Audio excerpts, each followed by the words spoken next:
कि बिटिया के लिए नाड़ी परीक्षण हमने किया है। आप लोग आए और बैठ गए और इनकी हमने नाड़ी देखी और आपने शायद हमें कुछ भी नहीं बताया और एक एक करके धीरे धीरे हमने सब बीमारियां बताई, जो जो इनको तकलीफ थी वो सारा कुछ हमने बताया।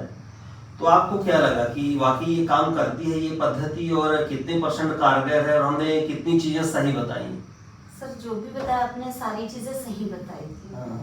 सारी प्रॉब्लम्स है ऐसे, तो जो भी आपने बताया पूरा सब सारी चीजें ही सही है उसमें। एक एक करके हमने लगभग 8-10 बीमारियां बताई जी। ठीक है। हाँ। तो सारी तकलीफें सब सही हैं और ये तकलीफें हैं काफी टाइम से हैं जी। हाँ। और शायद आपने अंग्रेजी इलाज कुछ करा भी लिया होगा, नहीं मिला होगा तब शायद आए होंगे जी।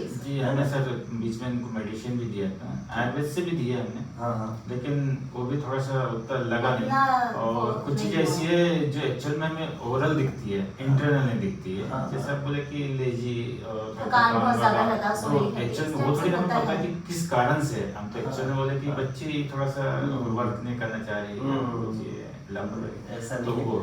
तो जैसे आपने भी बताया कि नहीं इंटरनल प्रॉब्लम है, उस चक्कर में बच्चे का मन नहीं हो रहा कुछ करने का, ये नहीं तो वो सही लगा मुझे। इनको कुछ पर्सनल प्रॉब्लम है वो भी हमने नाड़ी देख के बता दिया कि क्या क्या चीजें हैं, है ना। तो देखिए नाड़ी परीक्षण से एक एक चीज अंदर की चीजें पता चल जाती हैं। कफ पित्तवात की स्थिति क्या है, उससे क्या क्या तकलीफ इनको हो रही है, माइग्रेन है, सर्वाइकल और भी बड़ी बड़ी जो भी चीजें हैं, तो सब कुछ पता चल गया। तो बीमारियों में दवाइयां भी उसी अनुपात से बनती हैं, नाड़ी के हिसाब से ही दवाइयां बनती तो ज्यादा कारगर होती हैं। इसलिए यदि कहीं नाड़ी वैद्य मिल जाए तो उन्हीं से इलाज कराना चाहिए। नाड़ी परीक्षण का आज भी महत्व है और हजारों साल पुरानी विद्या है, तो इसका प्रभाव जैसे हमने भी आयुर्वेद में और अगर डॉक्टर्स को भी दिखाया, एक्चुअल में क्या है हमने कंडीशन बताई, कंडीशन के ऊपर उठा के बैठना या अदर कंपनी किसी की कंपनी उठा के उनका नाम के हिसाब से मेडिसिन दे देते हैं। दवाई दी आयुर्वेद दवाई दे दी, आपका बना लिए भाई इतनी दवाई लेना है। एक्चुअल नाड़ी नहीं देखी उन्होंने, अपन ने जो बताया एक्चुअल उसके हिसाब से दी, नाड़ी नहीं देखी। तो वो दवाई अब फिर उतनी कारगर नहीं रहती है जितनी एक्चुअल में आप देखेंगे। तो शरीर अलग रहता है, तासीर अलग रहती सबकी, है ना।